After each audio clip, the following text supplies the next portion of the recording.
Chairman Skelton is here in the studio with us this morning. Our two guests from the Senate, Lindsey Graham and Jack Reed, are in their home states of South Carolina and Rhode Island.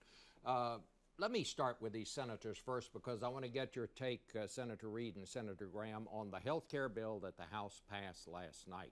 Do you think at this point, Senator Reed, that there are the votes in the Senate to pass the bill that the House passed, because it does include the so-called public option, this government health care insurance program that would be run by the government? Do you think that's going to pass the Senate? I believe we're going to pass health care reform. I believe we must do this because it's essential to not just the quality of life here, but our economic success in the future. Senator Reed, Harry Reid, has introduced a public option. There's strong support there. But we are far from the end of the debate in the Senate. It will take time. It will be careful, thorough, and deliberate. I hope that a public option is part of the final bill. But candidly, right now, you don't have the votes in the Senate for that. Am I not correct in saying that? I think there's a discussion about, as Senator Snowe suggested, a trigger to the public option. Senator Reid has suggested a opt-out by the states.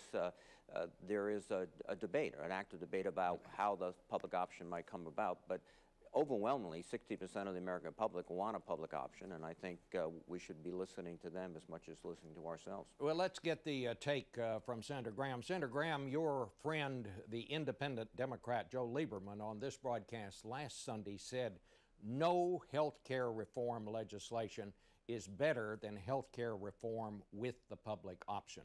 Where do you think this is going in the Senate? Well, let's start with the House bill. The House bill is dead on arrival in the Senate. Just look at how it passed. It passed 220 to 215. It passed by 2 votes. You had 39 Democrats vote against the bill. They come from red states, moderate Democrats from swing districts. They bailed out on this bill. It was a bill written by liberals for liberals, and people like Joe Lieberman are not going to get anywhere near the House bill. It cuts Medicare by $500 billion. It's over $1 trillion in new spending. It does have the public option. So the House bill is a non-starter in the Senate. Senator Lieberman also said on that if it came to filibustering to keep that bill from passing in the Senate, he'd join in that. Would you also be planning to do that if it looks like the public option thing's going to pass? And let me tell you why Joe feels that way, and I do. I think the public option will destroy private health care. Nobody in this country in the insurance business can compete with a government-sponsored plan where the government writes the benefits and politicians will never raise the premiums. It will be a death blow to private choice. And all of these bills depend on reducing Medicare $400 to $500 billion over 10 years. Seniors are not going to like that. That's unnecessary. So I just think the construct out of the House and what exists in the Senate is not going to pass, and I hope and pray it doesn't, because it'd be a disaster for the economy and health care. All right. Well, we're going to shift now to the situation and this awful thing that happened down at Fort Hood. Congressman Skelton, you're chairman of the Armed Services Committee. I've got to ask you, here we have a man who was trying to get out of the Army, who had ranted about the U.S. war on terrorism, whose contemporaries had reported him to their superiors as what is going on here. And yet somehow he winds up being the doctor that's sent down to Fort Hood to counsel our soldiers going to Iraq and Afghanistan and coming back. Who dropped the ball here? Well, it's very difficult to say. We had a briefing 2 days ago by the Army, and they went through all that they knew at the time. And they did say to us that they are investigating it. As you know, the Army has its investigators. The FBI is investigating. And Bob, the truth will out. But shouldn't someone have caught this, Congressman? That could very well be true. But let's wait until the investigation is over. If that is the case, that'll be front and center. But right now, let's give them a few days to find out just where the ball was dropped, if that's the case. Do you plan to investigate? I'm going to wait and see what they do. If they are not thorough, we will, of course, have additional hearings, briefings on this. It's a tragedy of the first order. It's a tragedy not just for the soldiers and their families that were there. It's a tragedy for all of the families that wear the uniform. You see, it was not just a fellow soldier that did this. It was a fellow soldier whose job it was to help people. And I can imagine how traumatized the average military family must be. Well, I don't think there's any question about that. Let me go to the senators now. Senator Lieberman, I mean, this broadcast seems to be talking a lot about Senator Lieberman and what he thinks about things, but he said this morning on Fox there should have been a zero tolerance for the kinds of things that were being said. And as chairman of the Homeland Security Committee, he says he is going to open an investigation. Do you think that's the right way to go, Senator Reid? Well, I think we do have to look closely at what the Army has done, what the whole armed services has done, but Chairman Skelton put it in the right context. We have to wait for their careful deliberations. There's a criminal investigation going on. But we have to look at the broader issues, not just this incident, but are we taking adequate care of these soldiers? Are we providing the adequate support systems for their families? Are we also have appropriate command responsibilities for all of our soldiers, including our medical personnel? And these are issues that go beyond this incident and responsible for the Congress to look at them.